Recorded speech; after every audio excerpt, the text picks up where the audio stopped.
छोटे से ब्रेक के बाद एक बार फिर आपका स्वागत है न्यूज 24/7 तक। मैं हूं आपके साथ निशा नामदेव। आइए रुक करते इस वक्त की बड़ी खबर की ओर। महाराष्ट्र के चंद्रपुर वंदियारनी लोकसभा निर्वाचन क्षेत्र से भारतीय जनता पार्टी के अधिकृत उम्मीदवार सुधीर भाऊ मुनगंटीवार ने अपनी उम्मीदवारी का नामांकन पत्र दाखिल किया। इस आशीर्वाद समारोह में जिले से हजारों युवक नागरिक तथा हजारों महिला कार्यकर्ताओं की उपस्थिति में पर्चा भरा गया। इस आशीर्वाद समारोह में प्रमुख रूप से महाराष्ट्र के उप मुख्यमंत्री देवेंद्र फडणवीस, प्रदेश अध्यक्ष चंद्रशेखर बावनकुळे, पूर्व केंद्रीय मंत्री तथा मागास वर्गीय आयोग के अध्यक्ष हंसराज अहिर, भाजपा ज्येष्ठ नेता चंदन सिंह चंदेल, जिलाध्यक्ष हरीश शर्मा, चंद्रपुर महानगर अध्यक्ष राहुल पावड़े, पूर्व विधायक संजय धोटे, सपना मुनगंटीवार आदि उपस्थित रहे। नामांकन पत्र दाखिल करने के लिए गांधी चौक से जिलाधिकारी कार्यालय तक सुधीर भाऊ की रैली निकाली गई, जिसमें पूना वृद्धा के विधायक तथा हजारों भाजपा कार्यकर्ता व नागरिक शामिल हुए। छत्रपती शिवरायांना मानाचा मुजरा करतो।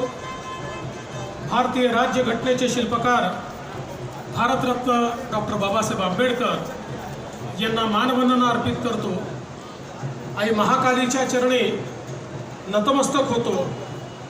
आणि आज या ठिकाणी मंचावर उपस्थित असलेले आपले महाराष्ट्राचे अध्यक्ष चंद्रशेखर बावनकुळेजी, ज्यांचा फॉर्म भरण्याकरता आपण सगळे या ठिकाणी एकत्रित आलो आहोत। आपल्या चंद्रपूरची मुलुक मैदान तोफ आतापर्यंत मुंबईमध्ये धडधडत होती, आता ती दिल्लीमध्ये धडधड करणार आहे, असे आपले सुधीर भाऊ मुनगंटीवार, ज्यांनी 4 वेळा या चंद्रपूर लोकसभा मतदारसंघाचं नेतृत्व केलं आणि दिल्लीमध्ये अनेक घोटाळे बाहेर काढत लोकसभेच्या वतीने खरं तर आपल्या सर्वांना काही वेगळं सांगायची गरज नाही। मोदीजींनी विकसित भारताची गॅरंटी घेतली आहे। मोदीजींनी महाराष्ट्राला विकसित करण्याची गॅरंटी घेतली आहे। मोदीजींनी चंद्रपूर लोकसभेची विदर्भाला विकसित करण्याची गॅरंटी घेतली आहे। आणि मोदीजींनी 2047चा विकसित भारताची पायाभरणी 2024च्या निवडणुकीमध्ये करण्याचा संकल्प केला आहे। मोदीजींनी ही पायाभरणी सुरू केली की 2047 मध्ये हा भारत जगातला सर्वोत्तम भारत, जगातला आत्मनिर्भर भारत करण्याचा संकल्प मोदीजींनी केला। आणि विकसित भारताची पायाभरणी करताना चंद्रपूर लोकसभेतनं या पायाभरणीची एक वीट आपण जोडतो आहे। ही वीट आपण त्या ठिकाणी आज या ठिकाणी या पायाभरणीमध्ये आपण जोडतो आहे। आणि म्हणून मला विश्वास आहे की सुधीर भाऊ सारखा नेता, ज्या नेत्यांनी महाराष्ट्राच्या विधानमंडळामध्ये अर्थमंत्री म्हणून, महाराष्ट्राचे नेते म्हणून ज्या पद्धतीने महाराष्ट्राच्या विकासामध्ये, विदर्भाच्या विकासामध्ये देवेंद्रजींच्या नेतृत्वामध्ये एक कर्तव्यदक्ष नेता म्हणून त्या ठिकाणी काम केलं। महाराष्ट्राचे अर्थमंत्री म्हणून या महाराष्ट्राला पुढे नेण्याचं, विकासाच्या माध्यमातून पुढे नेण्याचं काम देवेंद्रजींच्या नेतृत्वात केलं। आणि महाराष्ट्रामध्ये आज वनमंत्री म्हणून या महाराष्ट्राला हिरवेगार करण्याचं काम सुधीर भाऊंनी करण्याचा प्रयत्न केला। अशा लोकनेत्याकरता आपण सर्व या ठिकाणी आलो।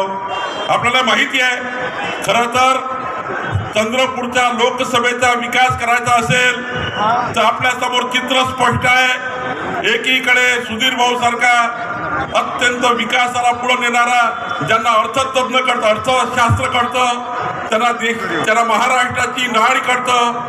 आणि मग अर्थशास्त्र जर सुधीर भाऊला कळतं तर अर्थशास्त्रामध्ये पारिण्य प्राप्त असलेले सुधीर भाऊ देशाच्या सरकारकडनं या विदर्भाकरता, महाराष्ट्राकरता, चंद्रपूरच्या लोकसभेकरता आतापर्यंत जे हंसराज भैयांनी विकासाची या ठिकाणी मूठ समोर नेली होती, चंद्रपूर लोकसभेचा खरा विकास हंसराज भैयाच्या नेतृत्वात झाला।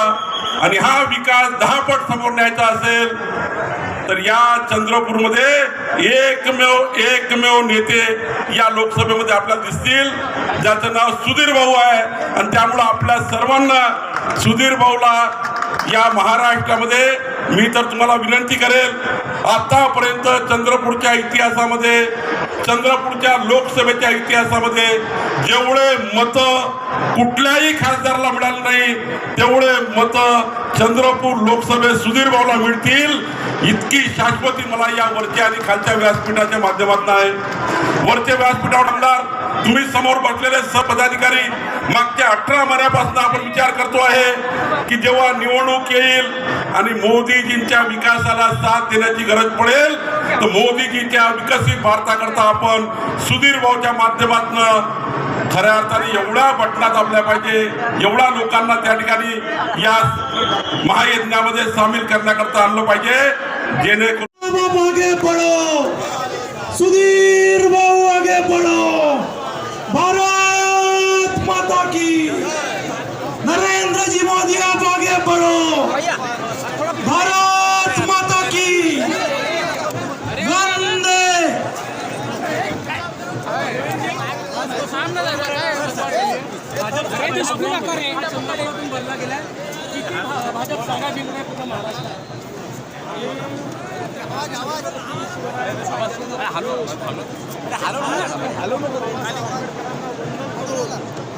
चंद्रपूरची आई महाकाली तिचा आशीर्वाद घेऊन पहिला फार हा आजच्या राज्यातले वरिष्ठ नेते आमचे सहकारी मंत्री आणि ज्यांना मुलुक मैदान म्हणून ओळखलं जातं त्या मुनगंटीवारांचा भरलेला आहे। मला विश्वास आहे की आता महाराष्ट्रामध्ये आम्ही आमचा मागचा रेकॉर्ड तोडणार आहोत आणि एक नवीन रेकॉर्ड आज निश्चितपणे तयार करणार आहोत। सर हिंदी में बताइए कितनी सीटें जीतेगी भाजपा महाराष्ट्र? आज हमने छत्रपति शिवाजी महाराज का आशीर्वाद लेते हुए भारत रत्न डॉक्टर बाबा साहब अम्बेडकर जी को वंदन करते हुए और चंद्रपुर की आई महाकाली इनका दर्शन लेकर उनका अभिवादन करते हुए हमारे सुधीर भाऊ मुनगंटीवार जी का फॉर्म भरा है।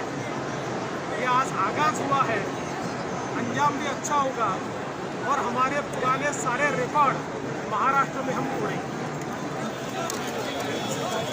इस देश का कल्याण करने के लिए सुधीर मुनगंटीवार कमल लेकर खड़ा है।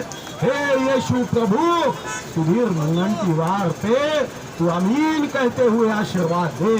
हे ख्रिश्चन समाजाला जर बौद्ध समाज असेल, बौद्ध विहारात जा आणि बौद्ध समाजाच्या माझ्या कार्यकर्त्यांनी बौद्ध विहारात जाऊन तथागत भगवान गौतम बुद्धाच्या चरणी माझ्यासाठी आशीर्वाद मागा आणि विश्वरत्न भारतरत्न बाबासाहेब आंबेडकरांना नमन करत विश्वास द्या की संविधानाच्या रक्षणासाठी मी जात पात धर्म रंग वंश न मानता मी बाबासाहेबांच्या संविधानातून ज्या संसदेचा जन्म झाला त्या ठिकाणी बाबासाहेबांचा आवाज, संविधानाचा आवाज बुलंद करण्यासाठी जातो आहे।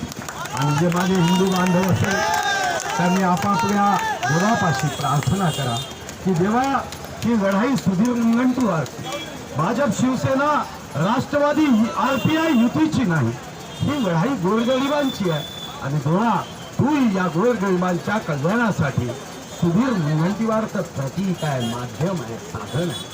तू या निवडणुकीमध्ये संता जे ईश्वराचा अंश आहे त्यांचा आशीर्वाद आमच्या पाठीशी उभा करावा। आणि मी अभिमानाने सांगतो या मंचावरील नेते असतील किंवा समोर असणारे नेते पदाधिकारी, भाजपचा असेल, शिवसेनेचा असेल, राष्ट्रवादीचा असेल, आठवले गटाचा असेल, जोगेंद्र कवाडे गटाचे असेल, RPIचे असेल, शेतकरी संघटनेचे असेल, मी त्या सर्वांना धन्यवाद देतो की तुम्हीच माझी खरी कार्यकर्ता संपत्ती आहे, माझ्या निवडणुकीचा विजयाचा आत्मा आहे। तुम्ही माझ्या पाठीशी खंबीरपणे उभे राहाल हा विश्वास आहे। आणि रोज सकाळी स्वतःशी संकल्प करा की आपकी बार 400 पार, आपकी बार 400 पार और कांग्रेस का उम्मीदवार तड़ी पार। तो खूप धन्यवाद।